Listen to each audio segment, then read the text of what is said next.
こんにちは、林林総会総長です。今、姫路城に来ています。っていうのは冗談で、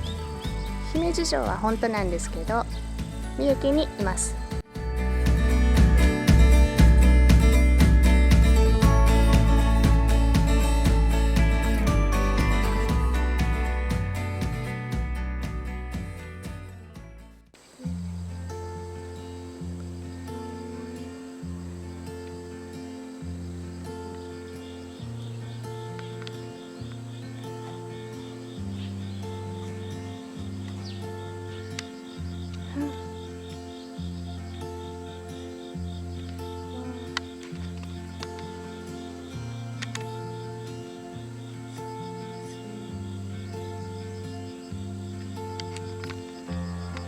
これどれぐらいかけて作られたんですか？19年。すごい。でもこうやってもう雨ざらし日ざらしでも大丈夫なんですね。まあ多少は引かれてきますけどね。だからメンテナンスが大変なんです。そうでしょうね。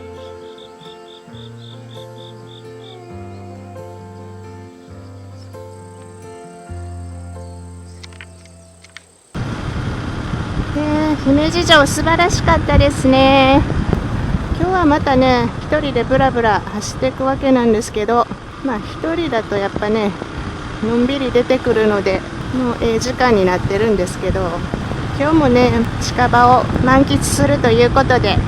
普段行っていないところをね、ちょこちょこ回ってみようかなと思います。よろしければまたね、グッドボタンやチャンネル登録もね、していただけると嬉しいです。よろしくお願いします。昨日までちょっとね、体が偉かったんですけど、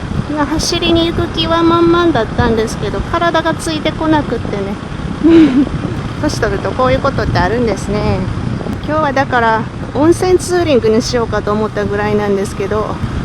起きてみたら昨日よりは全然マシなので、確かに温泉は入りたいですけどね、いいかな。このね、前にも後ろにも車がいないというこの快適さだからね、私は平日の田舎道が好きなんですよ。後ろの次はどこへ行こうか。国道42号へ出て、お友達でね、ダブル乗りの女性がいるんですけども、その方に教えてもらった公園へちょっと行ってみますね。県道38から七穂峠を通って国道42号へ出たいと思います。本当に車いないんですよね。最近走ってるとね、金木犀の匂いがすごくするので、やっぱり秋だなって思いますね。金平糖さんやオープン。金平糖さんに行ってみようかな。よいしょ。金平糖さんというカフェやってきました。モーニング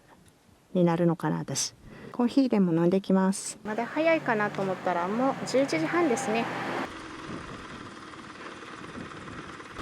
取り回しの時にね、砂利は本当に怖い。古民家カフェ金平糖さんはね、店内撮影は禁止だったので、コーヒーとケーキをいただいて、でここが、伊勢神宮の別宮滝原宮ですね。でもこの隣にはキツツキ館といういわゆる道の駅ですねがあります。トイレしてこう。キツツキ館を出て42号を大樹町公園に向かって走っています。さすがにね、この道は交通量あるんですけど、初めてね行く場所はワクワクしますけど、なんせよく迷う人なので。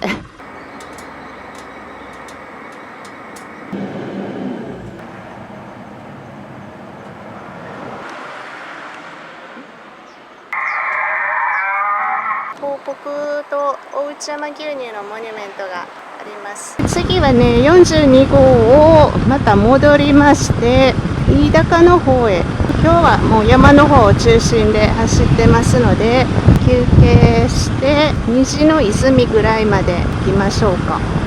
最近私も女性の友達ができましてですね、ちょこちょこ一緒に走らせてもらってるんですけど、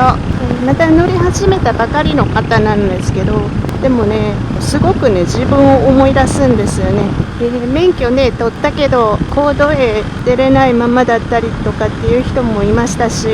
でもその怖さってすごいわかるんですよね。忘れてたけど思い出します。公道って怖いとこには違いないんですけど、いくらどんだけ上級者になったところで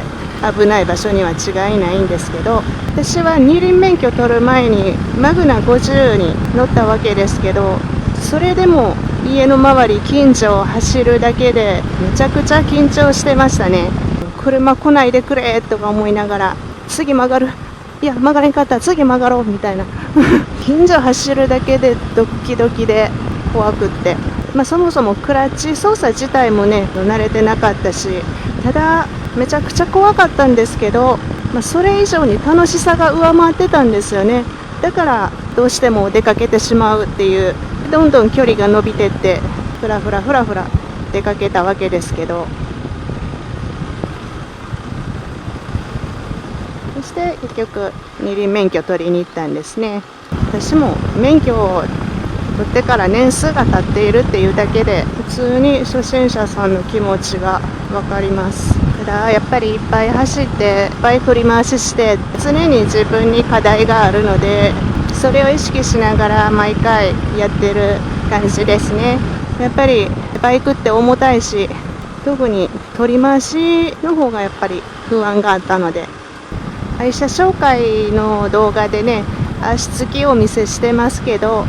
バイクを起こした状態で親指の、付け根がつく程度なので、乗ったまま動かすっていうことがねほとんどできなくって力が入らないので、全くの平らなとこならねまだしも、普段なら何でもないね傾斜とか砂利とか小石とか落ち葉も怖いですね。何かちょっとしたものがね弊害になるので、取り回しの時は本当にね足元気をつけたりいろいろ神経使うんですけど、普段から鍛えてもおらんしね、だからもう一回一回走ることを取り回しすることが練習なんですよね。練習やと思ってやってるんですよ。乗り慣れてない時って目線のこと言われても多分なかなか思うようにはいかないと思うんですけど、もちろん目線が土台にはなってきますよね。見てなかったら操作もできないわけだし、狭い場所になる。で、人って怖い時とか自信がない時って目線が下向いちゃいますよね。目線が近くなるとまたうまく操作ができないってことで悪循環なので、目線が近ければ自転車はもちろんだし4輪だってふらつきますよ。バイクは2輪だし重さもあるから難しくて当然ですよね。お茶の産地飯高、お茶屋さん寄ってこ、でっかく茶って書いてありますけど、新緑茶房さん、前から気になってたところで、駐車場は誰もいない。やってないのかな。やってるね。よっこいしょ。なんと坂になっている。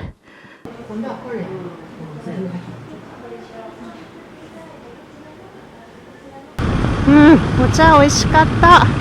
飯高の道の駅を過ぎまして、今日はあと1カ所虹の泉に行ってみようかなと思います。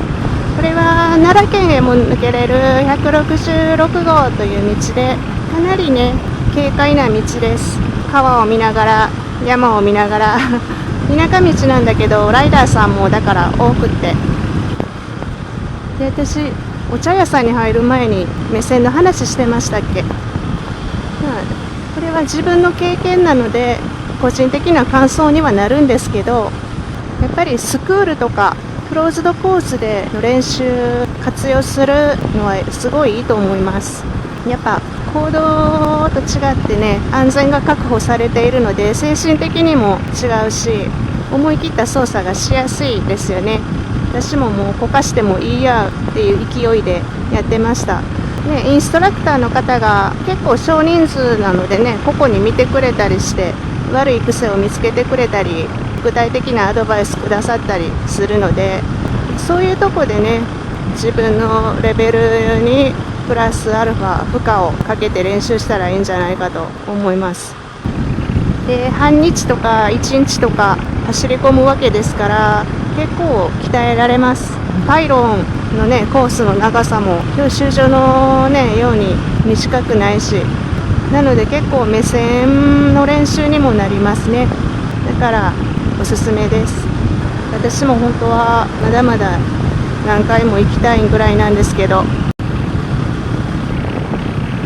日の泉は奈良とのね県境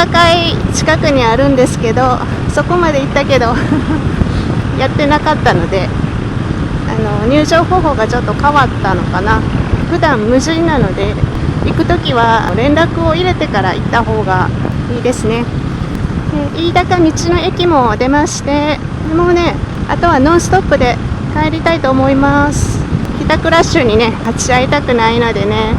ゆっくり出てきといて、道中もゆっくりしてたので